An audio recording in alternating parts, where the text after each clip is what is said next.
नमस्कार। नेशनल ट्राइडिंग के news report bulletin में मैं भौमिक व्यास सभी दर्शकों का हार्दिक स्वागत करता हूं। हम बात करेंगे गुजरात की और अमेरिका की। आपको हैरानी होगी कि हम दोनों की बात क्यों करेंगे, लेकिन मैं आपको बता दूं कि गुजरात और अमेरिका का कनेक्शन कुछ ऐसा है जिसको सुनकर, जिसको जानकर आप हैरान हो जाएंगे। जी हां, अमेरिका की और विश्व की सबसे ताकतवर पुलिस माने जाने वाली FBI की वर्तमान समय में नींद उड़ गई है। FBI लगातार एक आरोपी को तलाश कर रही है जिन्होंने अपने पत्नी की हत्या की है, और ये पत्नी की हत्या करने के बाद लगातार फरार है। FBI के टॉप के पुलिस कर्मी जो है उनको ढूंढ नहीं पा रहे, विश्व भर में उनकी तलाश की जा रही है। और वो आपको बता दूं कि वो जो फरार मुजरिम है जिन्होंने अपने पत्नी की हत्या की है वो एक गुजराती है। जी हां, गुजराती भद्रेश पटेल के ऊपर अब FBI ने 2 करोड़ का इनाम घोषित कर दिया है। एक गुजराती ने दुनिया की सबसे खतरनाक माने जाने वाली अमेरिका की पुलिस एजेंसी FBI की नींद उड़ा दी है। FBI ने इस गुजराती आरोपी की जानकारी देने पर 2 करोड़ रुपए के इनाम की घोषणा कर दी है। भद्रेश पटेल, मैं आपको बता दूं, भद्रेश पटेल नाम है जो 33 वर्षीय है, और FBI ने इनको टॉप 10 मोस्ट वांटेड घोषित कर दिया है।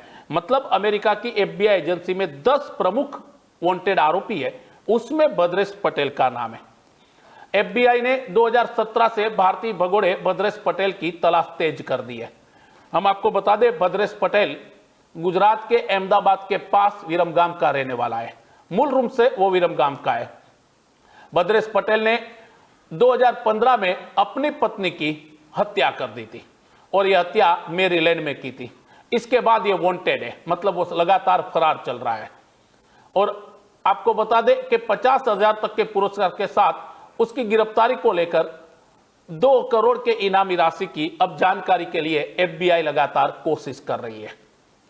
मैं आपको बता दूं कि भद्रेश पटेल के वीजा 2015 में खत्म हो चुका है। भद्रेश और उनकी पत्नी पलक का US टूरिस्ट वीजा मार्च 2015 में ही एक्सपायर हो गया था। मतलब 2015 तक उनके पास कानून के हिसाब से वहां पर रहने की अनुमति थी। उसके बाद वो वीजा खत्म हो गया था, लेकिन फिर भी उन्होंने अमेरिका को नहीं छोड़ा और वहीं छिपकर वो काम करते रहे। कहते ना कि कानून से ऊपर जाकर कई लोग अमेरिका, कनाडा, यूरोप के कंट्री में जाते हैं, वहां पर आप मतलब उनके नागरिक नहीं होते, लेकिन फिर भी कई लोग वहां पर छुपकर काम करते रहते थे। इसी तरह ये दोनों काम करते थे।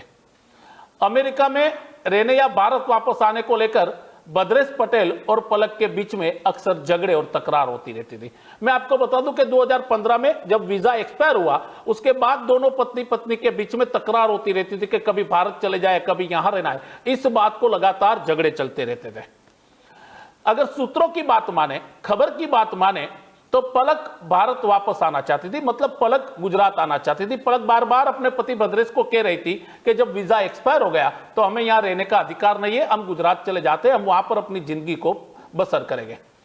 लेकिन भद्रेश जो था उनको अमेरिका में ही रहना था।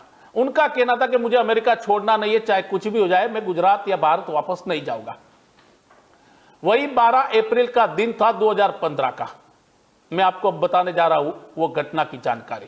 12 अप्रैल 2015 को डोनर की दुकान में शिफ्ट होने के दौरान भद्रेश और पलक के बीच इसी बात को लेकर जबरदस्त तकरार हुई, झगड़ा हो गया।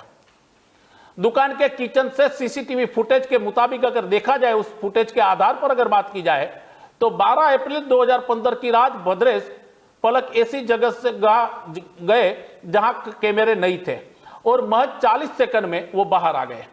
जब भद्रेश बाहर निकला तो भद्रेश अकेला था, और घटना के कुछ देर बाद ही पलक का शव बेकरी में मिला। मतलब कि ये दोनों गए थे साथ में, लेकिन 40 सेकंड के बाद जब इस फुटेज को बाहर की नजरों से देखा जाए तो भद्रेश अकेला निकला। पलक, उनकी पत्नी, उनके साथ नहीं थी, और उनके बाद पलक का शव वही बेकरी से मिला जहां पर ये दोनों गए थे।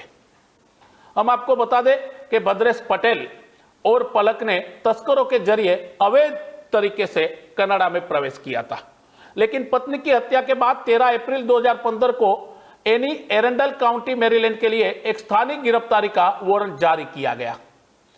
आपको बता दें कि गिरफ्तारी का वारंट जारी किया गया। पटेल पर first degree murder, first degree attack, second degree attack और इरादे से खतरनाक हथियार रखने का आरोप भी लगाया गया। यह मैरीलैंड पुलिस ने लगाया।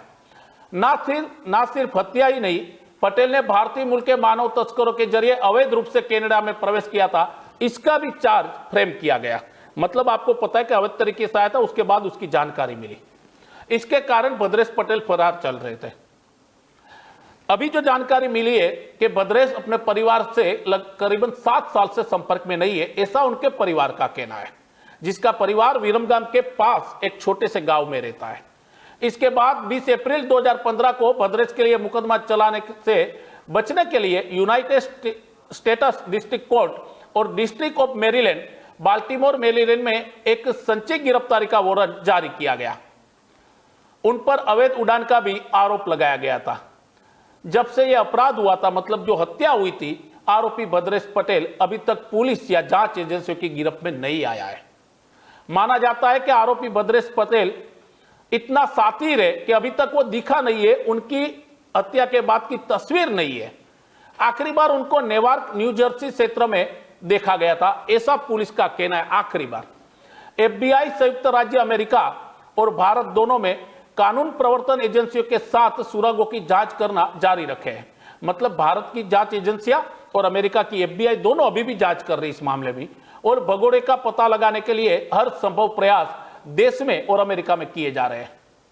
दूसरी ओर भद्रेश अपने परिवार के संपर्क में नहीं है, ये बात अब FBI को पता चल गई है, और इसके बाद ही अब FBI ने जो नए साल में 10 टॉप मोस्ट वांटेड गुनहगारों की लिस्ट जारी की है, उसमें भद्रेश पटेल का नाम चौथे स्थान पर रखा गया है। उन पर 2 करोड़ का इनाम है। FBI का कहना है कि अपनी पत्नी की हत्या करने वाले इस गुजराती की अगर कोई भी लोग कोई सूचना देता है तो उनको 2 करोड़ की इनामी राशि मिलेगी। हमने बात इसलिए की कि 2018 में भी भद्रेश पटेल को लेकर FBI की टीम गुजरात आई थी। उन्होंने विरमगाम का दौरा किया था, लेकिन उनको कुछ नहीं मिला। अब फिर से एक बार वही FBI भद्रेश पटेल की जांच में लगी है।